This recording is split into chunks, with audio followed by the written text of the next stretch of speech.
से 2 आंसू निकलते बद्धो माताओं। जब हमारे पास विपत्ति होती है, हमारे आंख से जब आंसू निकलता है तो कष्ट का आंसू निकलता है जो खारा होता है। मेरे हृदय में दुख और दर्द होता है। लेकिन आपका बेटा इलाहाबाद में तैयारी कर रहा है, एक बार आईएएस निकाला नहीं निकाल पाया, 2 बार निकाला, घर में भोजन करने की भी क्षमता नहीं है, चावल गेहूं बेच करके बेटे को पढ़ाया जा रहा है। एक बार यही अंतिम मौका है, अगले साल में अपना ओवर एज हो जाऊंगा, नौकरी नहीं मिलेगी, घर से प्रेशर है, शादी करना नहीं, वहीं से तुम रह जाना। घर का प्रेशर है, बेटा बहुत प्रेशर में है। एक ही बार है महाराज, अब फिर बार आईएएस का डाला है फॉर्म, भगवान की कृपा से फोन करता है, मम्मी सीताराम प्रणाम, आपका बेटा का प्री और मेंस इंटरव्यू सब निकल गया है। उस समय भी आपके माँ बाप के आंखों से आंसू स्वतः निकल जाएंगे और वो आंसू मीठे आंसू। बोले नारायण भगवान जय हो। जब बेटियों की विदाई होती है तो पिता और माता सा परिवार कोई दुख से रोता है क्या? नहीं, वो सुख से रोते हैं। इसी प्रकार से नारद जी महाराज भगवान के भगवत कथा से आज वो ब्रह्मा के पुत्र, अगला जन्म जब उनका हुआ संत महात्मा का संगत पा करके, तब वो ब्रह्मा के पुत्र नारद जी बन करके आए। वही नारद जी वेद व्यास से कह रहे हैं कि हमारे अपने जीवन में 10 अंग, दशांग और दशांश, 10 अंशों से सेवा और 10 अंगों से सेवा की जाती है। 10 अंश कैसा होता है? हमारे अपने हाथ पैर, हमें अपने नेत्र से भगवान का दर्शन करना चाहिए, अपने कान से भगवान की कथा सुननी चाहिए, अपने नासापुर से भगवान के सुगंध सुमनोहर नीलमणि मालिनी का सुगंध लेना चाहिए। भगवान के चित्र के ऐसे जैसे महत्व है, भगवान के मलयागिर के चंदन समीर हवा बहती है, उसको रियलाइज करना चाहिए, एहसास करना चाहिए नासापुर से। अपने हाथों से भगवान का सेवा करना चाहिए, जल चढ़ाना चाहिए, मंदिर साफ करना। उनकी माता जी है, सुरेश भैया की माता जी की तरफ से 101 रुपए का दक्षिणा भेजा है। बहुत बहुत मंगल कामनाएं, बहुत बहुत आशीर्वाद सा परिवार को।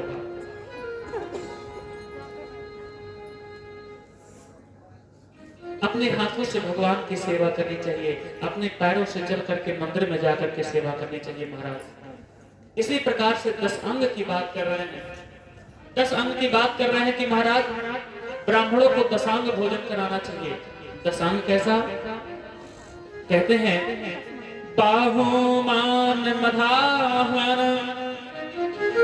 मभंगे पाद सेवनम वासो गंधार्चनम च घृतापो रसोत्तरम षड्रसम व्यंजनम चैव तांबूलम दक्षिणोत्तरम नमश्चानुगमश्चैव स्वनदनाम दशांगतम। हमें 10 अंग से ब्राह्मण को भोजन प्रसाद करवाना चाहिए। कार्यक्रम संपन्न होने के बाद में, हवन इत्यादि करने के बाद में ब्राह्मण को सम्मान पूर्वक बुलाना चाहिए। दूसरा, उनके ललाट पर चंदन लगाना चाहिए। तीसरा, उनके पाद प्रक्षालन करना चाहिए। चौथा, वस्त्र देना चाहिए, उनको गंध अक्षत पुष्पादि चढ़ाना चाहिए। घी के मालपुए सुंदर बनाना चाहिए। 6 रस यानी कि 6 प्रकार का षड्रस भोजन बनाना चाहिए। दक्षिणा सहित उनको तांबूल देना चाहिए। हाँ, आज के जमाने में सुपर पुकार देते हैं, अरे जाओ। किसी घर पे कोई ब्राह्मण तिरहनी खाने आते हैं, या कहीं पर भागवत कथा में खाने आते हैं, या किसी का कोई रामायण कथा भागवत है, कोई भी आदमी जाते हैं भोजन करने के लिए, हम ही जाएं, कोई भी मांगे, आप वहां दारू और सुपर पुकार आंसू मत दिलाओ। सारा भोजन करा करा बेकार हो जाता है महाराज। हाँ, ये मेरा निवेदन है सभी लोगों से कि ब्राह्मण भोजन किए, मीठा पवा दो, अंतिम में हलवा पवा दो, छेना पवा दो। पुकार नहीं आया क्या? नहीं नहीं, पुकार दिलाओ, जहर मत खिलाओ। सारा भोजन करा कराया व्यर्थ हो जाता है। हमको दारू पीना है, हमको और कुछ करना है, अपने घर पे जाएंगे महाराज क्षमा करें, पुकार उकारना, ये तो ज्ञान कर लो इतना भैया।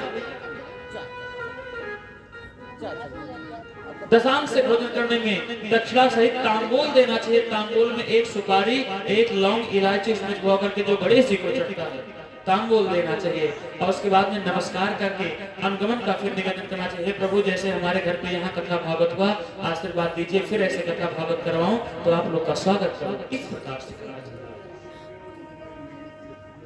श्री सुखदेव जी महाराज, सूत जी महाराज निवेदन करते हुए सौनकादि ऋषियों को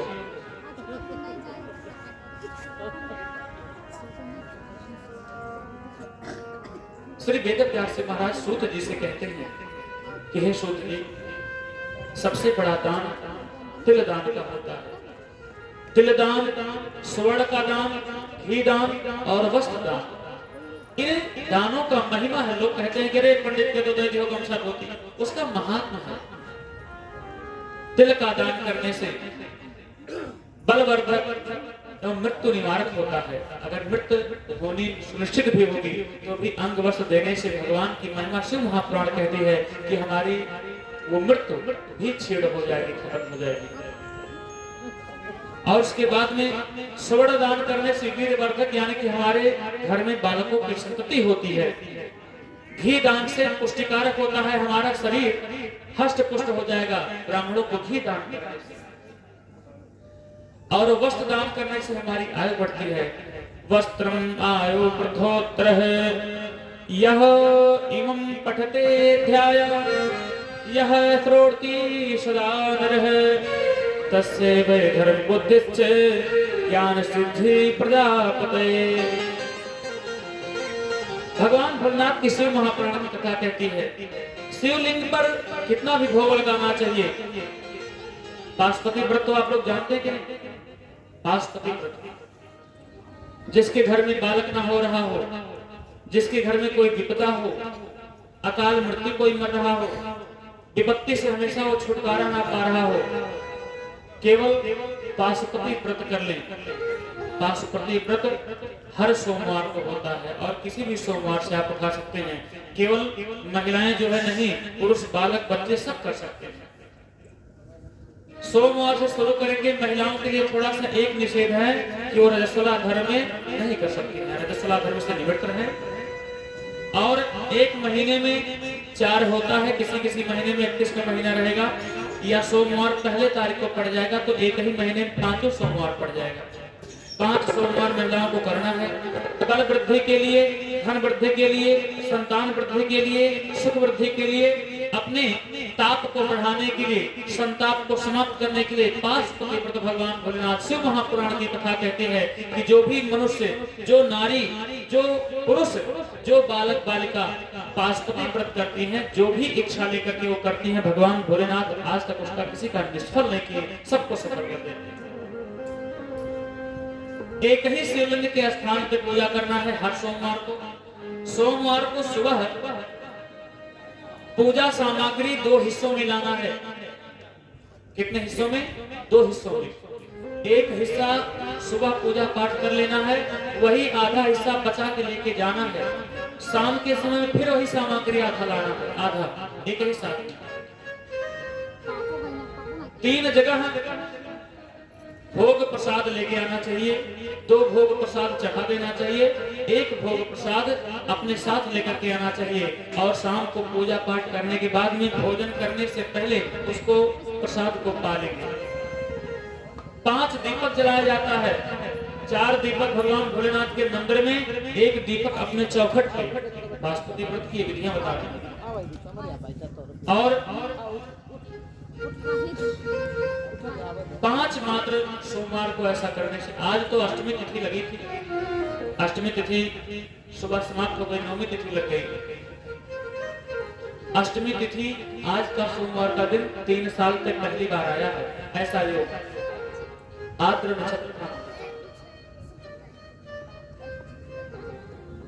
हर्षण व्याध पात्र था। ऐसे सुयोग करकाटा बैठा हुआ 3 साल में पहला सोमवार आया हमारा। कल की कथा अगर वही होती तो मैं सारी बात बताने का प्रयास करता, लेकिन भगवान की इच्छा थी, नहीं हो पाए। आज के दिन कामना करने वाले भोलेनाथ से शिव महापुराण में श्री नारद जी महाराज वेदव्यास से कहते हैं कि आद्रा नक्षत्र की व्याघ्र योग से अष्टमी तिथि के सोमवार और भी शिवरात्रि के अतिशय निकट वाला शिवरात्रि के अतिशय निकट वाला जो ये सोमवार था, अष्टमी तिथि था, आज के दिन पूजा योग करने से हमारे जीवन में कितनों बड़ी विपत्ति का अगर संधान कर दिया जाए, वो निष्फल नहीं होता है, वो सफल हो जाता है। बोले भोलेनाथ भगवान की जय हो। पूजा की विधि में बताते हैं, प्रणव मंत्र जपने से हमें नित्य प्रतिदिन ओम नमः शिवाय, पुरुषों के लिए और महिलाओं के लिए नमः शिवाय। महिलाएं ओम का मंत्र जाप नहीं कर सकती, प्रणव मंत्र है ये। प्रणव मंत्र में कहते हैं, ब्रह्मा विष्णु सदाशिव जानत अविवेका, प्रणवाक्षर के मध्य ये तीनों एकता। प्रणवाक्षर के मध्य ब्रह्मा विष्णु महेश का एक माला के अंदर पिरोए हुए ऐसे प्रणव के अंदर के पूरे ब्रह्मांड का आकार, उकार, मकार, अरेच, उरेक, निरेक व्याकरण की परिभाषा में प्रणव अक्षर का उपमा बताया गया है। क्योंकि माँ इसलिए नहीं जप सकती है महिलाएं, क्योंकि आप ही एक जननी है, जन्मदात्री, और प्रणव अक्षर के मध्य से ही विस्फोटक से पूरे ब्रह्मांड का उद्गम यानी कि इसका निर्माण हुआ है। इसलिए आप भी जननी और वो भी जननी, इसलिए दोनों जननी आपस में जप नहीं कर सकती। बात समझ में आ गई? जैसे धरती मैया एक जननी है तो नारी भी एक जननी है, वैसे प्रणवाक्षर, वो जो प्रणव अक्षर है, ओम, रकार, मकार, अकार, उनका जाप आप नहीं कर सकती। महिलाएं केवल नमः शिवाय ओम, नमः शिवाय, नमः शिवाय, नमः शिवाय, और पुरुषगण में ओम नमः शिवाय। और उसके बाद में प्रणव अक्षर मंत्र जाप करने से हर किसी को, अगर माला चलाते हैं तो बहुत बढ़िया है, माला से बेहतर और कुछ नहीं है। अगर माला नहीं भी चलाते हैं तो ओम नमः शिवाय, ओम नमः शिवाय, ओम नमः शिवाय आप निरंतर कह सकते हैं। सोते समय, जगते समय, उठते समय, बैठते समय ये मंत्र को आप गा सकते हैं, ओम नमः शिवाय। ऐसा करने से रामदेव बाबा भी टीवी बताते हैं महाराज कि प्रणव अक्षर जपने से आपकी श्वास तत्व प्रणालियां भी बहुत तीव्र से काम करती हैं। ब्लड सर्कुलेशन आपका बढ़ जाता है, रक्तचाप आपका सामान्य रहता है, कभी बीपी उच्च नहीं होगा। प्रणव अक्षर से कहते नहीं है यही तो साधना करते हैं। रामदेव बाबा को देखे हैं, वो भी तो कहते हैं, उनके भाषा में जो कुछ भी हो, वैसे वो भी साधु हैं, संत हैं। लेकिन रामदेव बाबा ओम का जो जाप करते हैं, वो ओम नासापुर से लेकर के पूरे हमारे क्षेत्र ब्रह्मांड को खोलने के लिए एक जो नालियां हैं, नाल तत्व, उसको फुलाने वाली हो जाती है महाराज ओम मंत्र जाप से। और कहते हैं 9 करोड़ मंत्र जाप करने से वो मंत्र सिद्ध हो जाता है। एक माला पे एक अक्षर ओम, ओम, ओम, ओम। 3 साल के अंदर 9 करोड़ आपका हो जाएगा महाराज। और आप जो दिव्य शक्तियां होती हैं, 9 शक्तियों और उसमें से शक्तियों में से आपके पास एक शक्ति आ जाएगी, प्रणव।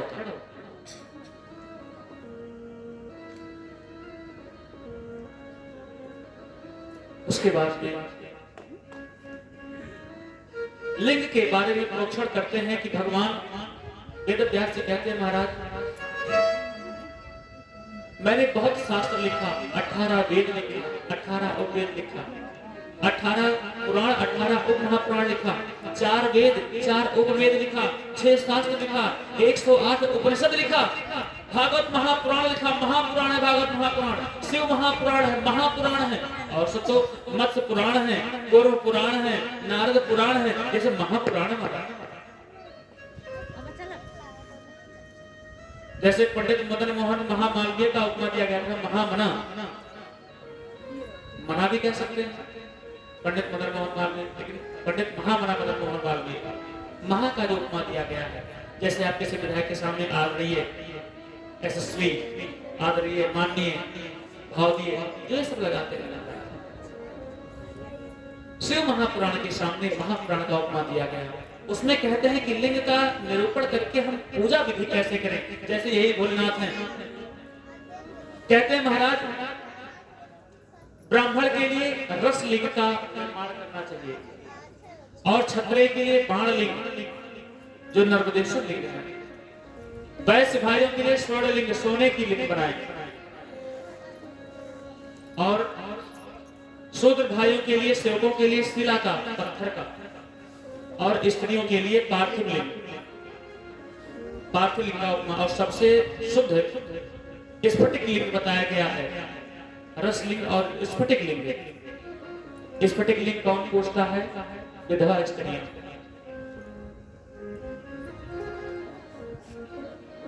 विधवा स्त्रियों के लिए बताया गया है कि वो और किसी का नहीं, स्फटिक लिंग का जब पूजा करेंगे। स्फटिक माने जो पत्थर होते हैं ऊपर से काले वाले होते हैं, जैसे गोली जैसे होते हैं भगवान, उनके लिए। और सबसे सुंदर बताया गया है कि जो विधवा करते हैं स्फटिक लिंग, वही स्फटिक लिंग सबको, बाण लिंग या स्फटिक लिंग की पूजा सबको करनी चाहिए, महिमा और किसी का नहीं। क्योंकि दुनिया वाले कहते हैं कि अगर किसी स्त्री का, वैधव्य स्त्री प्राप्त को अगर चेहरा सुबह देख लिया जाए तो काम आपका बिगड़ जाता है। ऐसी विडंबना केवल समाज में फैला दिया गया है। किसी का चेहरा देखने से आपका काम गड़बड़ नहीं होता है। मात्र विधवा नारियों को भगवान सम्मान देने के नाते स्फटिक लिंग को महापूजनीय बताया कि जो विधवा स्त्रियां पूजेंगी वो सब पूजेंगे तो आशीर्वाद मिलेगा। यथा सर्वेषु देवेषु ज्येष्ठा श्रेष्ठा महेश्वरः एवं सर्वेषु लिंगेषु पार्थिव श्रेष्ठो मोच्यते। सूत जी महाराज कहते हैं ऋषियों की, आप जब लिंग की पूजा करें भगवान भोलेनाथ की तो उसमें मंत्र बोला जाता है। अगर मंत्र आपको आए तो ठीक है, अगर ना आए तो भी कोई बात नहीं। जब आप पार्थिव लिंग को बनाते हैं, जब आप भगवान को बनाते हैं या छूते हैं तो ओम हराय नमः। शिवलिंग को निर्माण करते समय ओम महेश्वराय नमः। जब तक आप मिट्टी के भगवान शिवलिंग को बनाए तब तक ओम महेश्वराय नमः करते रहिए, कहते रहिए। जब तक आप लोटा में जल लाते हैं, जल चढ़ाते नहीं हैं, जल चढ़ाने के पहले तक लोटा उठाए, लोटा नल पे गए लाने के लिए, तब तक ओम हराय नमः, ओम हराय नमः, ओम महेश्वराय नमः, ओम महेश्वराय नमः का जाप करना चाहिए। जब जल का अभिषेक करने लगे तब ओम नमः शिवाय, ओम नमः शिवाय या महामृत्युंजय महाकाल मंत्र ओम ह्रौं ह्रौं स्वः ओम भूर्भुवस्वः ओम त्र्यंबकं यजामहे सुगन्धिं पुष्टिवर्धनम् उर्वारुकं बन्धनान् मुक्तोर्मुक्षीमां प्रदात् ओम स्वः भुवः भुवः ओम स्वः ओम ओम ओम। और उसके बाद स्त्री शिवाय नमस्तुभ्यं। जल चढ़ाने की विधि आप लोग जानते क्या है? ये भोलेनाथ, ये भोलेनाथ हैं। भोलेनाथ को जल चढ़ाने की विधि में मैंने बताया था कि आप दक्षिण दिशा अपना पीठ करके उत्तर दिशा में मुख करके आप धरती पे चाहे जहां देखेंगे हमेशा उत्तरवर्ती में इसका भोलेनाथ का अर्घा रहेगा इनका। और ये मां पार्वती के हस्त कमल हैं। प्रेम के भाव में आकर के भगवान भोलेनाथ कहते हैं तुम्हें तुम्हारे इसी पृथ्वी, इसी जो है हस्त कमल पे विराजमान हो जाऊंगा। हस्त कमल है भोलेनाथ का, मां पार्वती का, इसी भोलेनाथ विराजमान है। आपको दिखेंगे नहीं ना हमको दिखेंगे, लेकिन भगवान भोलेनाथ के दाहिने साइड में गणेश जी और बाएं साइड में कार्तिकेय भगवान का विराजमान है महाराज। यहाँ जो बीच में है सांप जैसे रहती है अशोक सुंदरी है। जल चढ़ाते समय बड़े ध्यान देंगे, पहले इनको चढ़ाएंगे और उसके बाद में गणेश भगवान को, फिर कार्तिकेय भगवान को, फिर बीच में अशोक सुंदरी, ऐसे बूंद बूंद ऐसे चढ़ा करके फिर ऐसे घुमा लेंगे दाहिने से बाएं। उसके बाद में जाएंगे आप तुरंत धार रोक करके किसको चढ़ाएंगे? नंदीश्वर भगवान को। नंदीश्वर भगवान को जल चढ़ाएंगे, हाथ ऐसे करके दाहिने हाथ से चढ़ाएंगे, बाएं हाथ से आप पूंछ को सहलाएंगे और उसके बाद में जल चढ़ा करके आप उस समय जो भी नंदीश्वर भगवान के ऐसे कान बंद करके और अपने हृदय की बात कह देंगे, नंदीश्वर भगवान आप ये काम मेरा करवा दीजिएगा। ऐसा करते करते आपको 4 सोमवार नहीं बीतेगा। जिस दिन से आप जल चढ़ाना शुभारंभ करेंगे वो दिन महीने में चौथा नहीं आ पाएगा। आपका काम अगर कंप्लीट ना हो जाए तो मुझको कहेगा कि फलाना व्यक्ति झूठ बोला था। लेकिन एक सावधानी और रहे, लोटा आपका चढ़ाते हैं शिवलिंग पे टच ना होने पाए, चोट ना लगने पाए भगवान को। आना चाहिए लोटा पड़ेगा सर, लोटा टच नहीं होना चाहिए भगवान भोलेनाथ के। दूसरा निषेध क्या करना है? भोलेनाथ को चढ़ाते समय जल इतने ऊपर से भी नहीं चढ़ाना है, इतना नीचे से नहीं चढ़ाना है कि टच ना हो लोटा, और इतने ऊपर से भी नहीं चढ़ाना है कि उनका छींटा आपके ऊपर आए, कमर तक आ जाए ठीक है, लेकिन पैर पे ना ले पाए। इसी परिप्रेक्ष्य में भगवान सूर्य नारायण का है एक तुलनात्मक भाव। भगवान सूर्य नारायण को जल चढ़ाएंगे, चाहे जितना जल आपके ऊपर गिर जाए उतना ही पुण्य आपका बढ़ता चला जाएगा। सूर्य नारायण को जितना जल चढ़ाएंगे, जितना बूंद छींटा आपके ऊपर आएगा उतना पवित्रीकरण होगा, उतने जन्मों के भाग्य आपके लगेंगे। लेकिन भोलेनाथ को जल चढ़ाते समय निषेध है। बिल्व पत्र चढ़ाते समय शिव कथा कहती है महाराज कि बिल्व पत्र चढ़ाते समय एक तो ऐसे चढ़ाना है, डंठल इधर शिव महाप्राण, और दूसरा अशोक सुंदरी पर डायरेक्ट नहीं चढ़ाना है। अगर आपको किसी रोग की कामना करनी है कि रोग हमारा समाप्त हो जाए, रोग मुक्ति कामना है, तो आपको नंदीश्वर को ऐसे सिंह के बीच में चढ़ा करके सिंह की तरफ ही उनका डंठल रहे, पीछे डंठल करके नंदीश्वर पे चढ़ा करके उनका जो नाक है नंदीश्वर भगवान का मुंह, उनके मुंह के तरफ में एक पत्ता आ जाए और वहां से चढ़ा करके तुरंत अशोक सुंदरी पे बिल्वपत्र को उल्टा करके इधर धार में चढ़ाना है। इस प्रकार से ऐसा कामना करने से हमारे मन में जो भी कामनाएं होती हैं